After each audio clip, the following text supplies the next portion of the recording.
Hi friends, అందరూ ఎలా ఉన్నారు? బాగున్నారా? ఈరోజు నేను టమోటా పెసరపప్పు చేస్తున్నానండి. ఇది ఎలా చేస్తాననేది మీకు పూర్తిగా చూపిస్తాను. మా ఇంట్లో మేము చేసుకునేవి మాత్రమే మన ఛానల్లో చూపిస్తున్నానండి.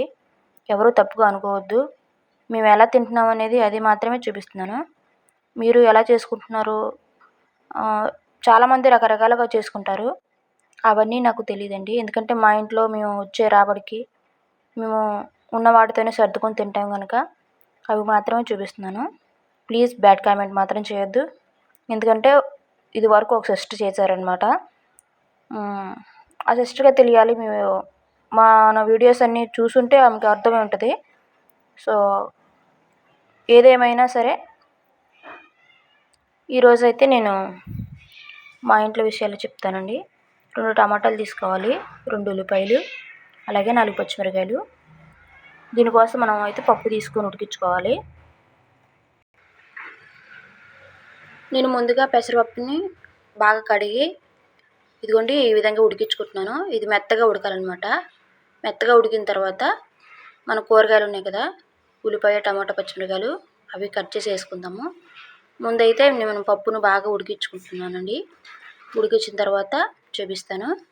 మన వీడియోకి లైక్ చేసి ఛానల్ ఎవరైనా కొత్తగా చూస్తున్నారైతే నచ్చితే సబ్స్క్రైబ్ చేసుకోండి. నచ్చకపోతే నచ్చలేదని కామెంట్ అయితే చేయండి. ఇలా అంటున్నాను, ఏమనుకోవద్దు, సారీ. పప్పు ఉడుకుతుంది. పప్పు బాగా ఉడికించాలి. పప్పు బాగా ఉడికింది కదా అని ఉడికిన పప్పులో నేను ఉల్లిపాయ, టమాటా, పచ్చిమిరకాయలు ముక్కలుగా కోసి వేసుకున్నానండి. ఇవి వీటిని కూడా ఉడికించుకోవాలి. ఇవి ఒక 2-3 నిమిషాలు ఉడికితే సరిపోతుంది. ఉడికించిన తర్వాత పప్పు ఉడుకుతుంది కదండి, పప్పు కూరగాయలుని ఇందులో ఉప్పు వేసుకుందాం రుచికి సరిపడా. అలాగే కొద్దిగా పసుపు కూడా వేసుకుంటానండి. చిటికెడు పసుపు అయితే సరిపోతుంది. ఇది ఒక 2-3 నిమిషాలు బాగా ఉడికించిన తర్వాత పోపు చేద్దాం. పోపు కూడా చూపిస్తాను. పప్పు అయితే మెత్తగా ఉడికిపోయిందండి. ఇప్పుడు ఇందులో చిటికెడు సాంబార్ పౌడర్ అయితే వేసుకుందాం. చూడండి, మా ఇంట్లో కొద్దిగా ఉంది, నేను కొద్దిగా ఉంటే అది వేస్తున్నాను. సాంబార్ పౌడర్ వేసుకుంటే టేస్టీగా ఉంటుందండి. దీన్ని ఒకసారి బాగా కలుపుకోండి. చూసారా, మెత్తగా ఉడికింది. ఇప్పుడు పోపు చేద్దామండి. పోపు చూపిస్తాను. నేను పోపు చేయడానికి ఒక గిన్నె పెట్టుకున్నాను. గిన్నెలో ఆయిల్ వేయాలి.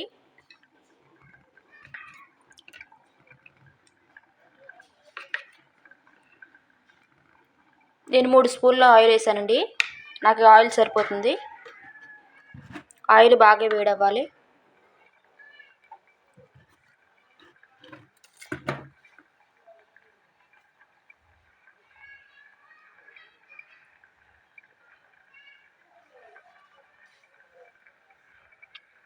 ఆయిల్ వేడైంది కదండి. ఇప్పుడు దీంట్లో పోపులు చూపిస్తాను. పోపులు చూడండి, ఎండుమిరగాయలు, అలాగే వెల్లుల్లి రేకలు, జీలకర్ర, ఆవాలు, మినపప్పు, శనగపప్పు, ఇవి ఇందులోకి కొంచెం కరివేపాకు. వీటిని ఆయిల్ వేసి మనం వేయించుకోవాలి. ఈ వేడిగా ఉన్న ఆయిల్లోని ఈ పోపు దినుసులన్నీ వేసి వేయించుకుందాం.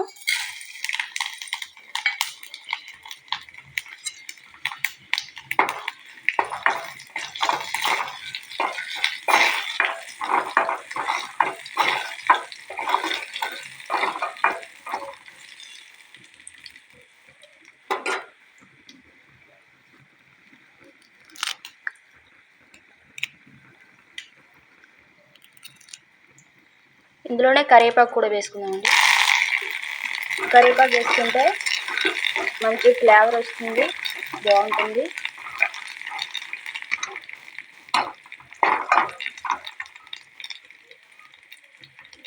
మన పోపు వేగిపోయింది కదా. ఈ ఉడికించుకున్న పప్పు ఉంది కదండి, ఈ పప్పు పోపులో వేద్దాం.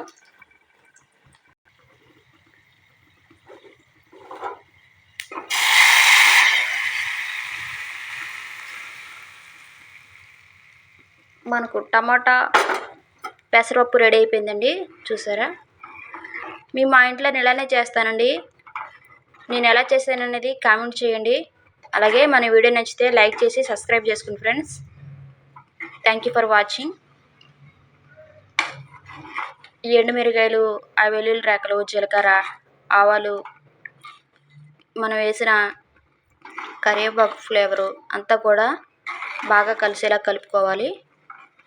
ఇలా కలుపుకున్న తర్వాత ఇది అన్నంలో వేసి తింటే దీనికి తోడు కొంచెం ఆవకాయ కానీ మాగాయ కానీ ఏదైనా పచ్చడి ఉంటే దాన్ని స్టెప్గా నంచుకొని తింటే చాలా బాగుంటుంది.